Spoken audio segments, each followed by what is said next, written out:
Yash, bienvenue sur Manga Corp, j'espère que vous allez bien, on se retrouve pour une petite découverte du mois avec le manga Samurai 8.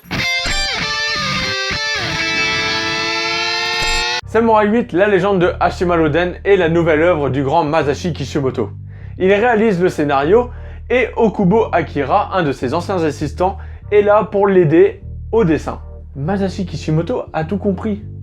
Être à deux, c'est beaucoup plus facile et plus reposant pour faire un manga. Samurai 8 est un shonen destiné pour les ados, adultes et les fans de samouraï et de science-fiction. En France, il est édité par Kana, comme pour Naruto, et il commence fort avec un collector en 2 tomes. Parlons un peu de la couverture. On retrouve le titre en grosses lettres, lisible et facile à lire, et une couverture très épurée, avec beaucoup de blanc qui risque de caractériser l'œuvre tout entière. On y voit le personnage principal qui paye pas de mine pour le moment, et un petit chat qui semble être un partenaire, voire peut-être le vieux maître qu'on peut voir dans les mangas. On y voit aussi 2 animaux, un avec une forme de statue japonaise et un autre qui ressemble un peu plus à un vrai animal mais un peu chelou, un style de chien mais bizarre. Bref, que nous raconte ce premier tome?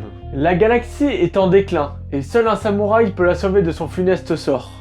Pour cela, il devra trouver la boîte de Pandore. Cette boîte contient un écrit révélant les secrets pour sauver les étoiles, que le dieu de la guerre Fudomiyo a rédigé et scellé.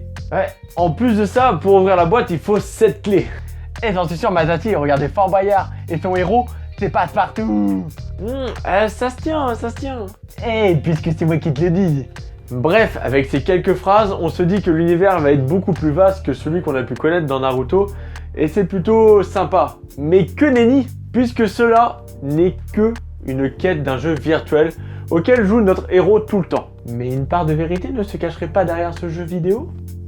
On y reviendra plus tard. La vérité, bien plus dure que celle qui est virtuelle, nous montre enfin le vrai visage de notre héros. Un enfant handicapé, sous assistance médicale depuis sa naissance, avec des prothèses robotiques dans tous les sens, avec la phobie de tout. Il ne connaît rien au monde extérieur et comme la plupart de tous les personnages de shonen, il n'a que son père pour le moment. Sa mère, on sait pas où elle est. À croire que son père l'a créé artificiellement. Gardez ça dans le coin de votre tête.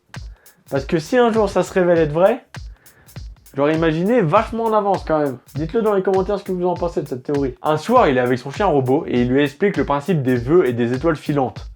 Et qu'il ne faut pas abuser sur le nombre de vœux. C'est faites ce que je dis mais faites pas ce que je fais quoi. En vrai, ça se comprend, mais sa dernière demande est la plus intéressante. Celle où il dit qu'il veut devenir samouraï plus que tout. Et là, quelques jours après... Et comme par hasard, il devient samouraï. Écoute, laisse-moi finir. C'est là que rentre en scène un Daruma, qui s'avère être un chat. Mais en fait, non, c'est un samouraï. Le loup solitaire pourfendeur d'1 millier d'hommes, avec le titre suprême de l'école Kongo Yasha. À vous, t'as rien compris? Non.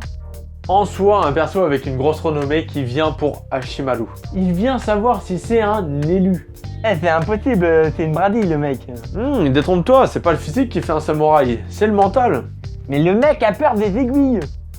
Des aiguilles. Ça, tu vas voir. Pour une fois, on a un choix scénaristique qui change.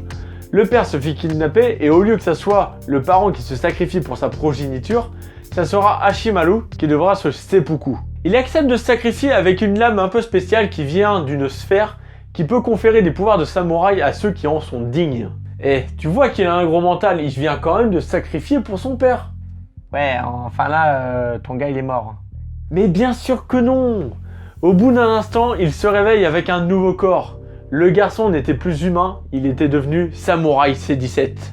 Ouais, bon, ok. En fait, c'est que les samouraïs deviennent des cyborgs, ce ne sont plus des humains. Eh, ça a l'air d'être trop cool de devenir samouraï, vas-y, je le fais aussi.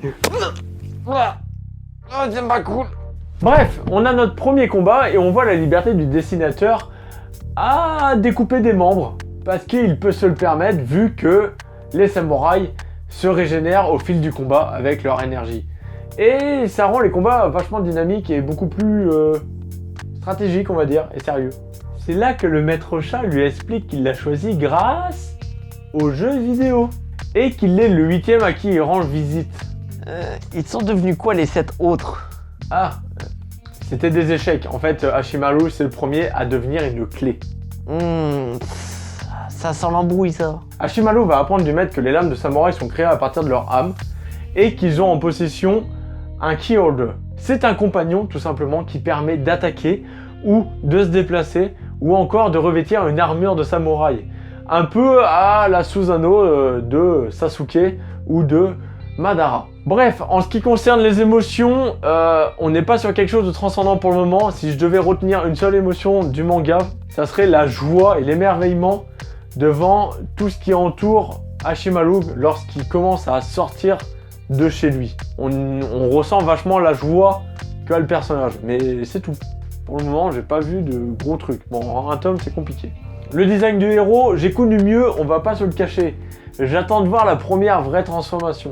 En revanche, les méchants sont plutôt stylés, à part les trois frères cochons. Pour ce qui est de l'environnement, c'est plutôt sympa. On est entre le côté science-fiction, futuriste avec les machines, et le côté traditionnel avec les bâtiments qui ressemblent à des temples et qui sont très bien dessinés.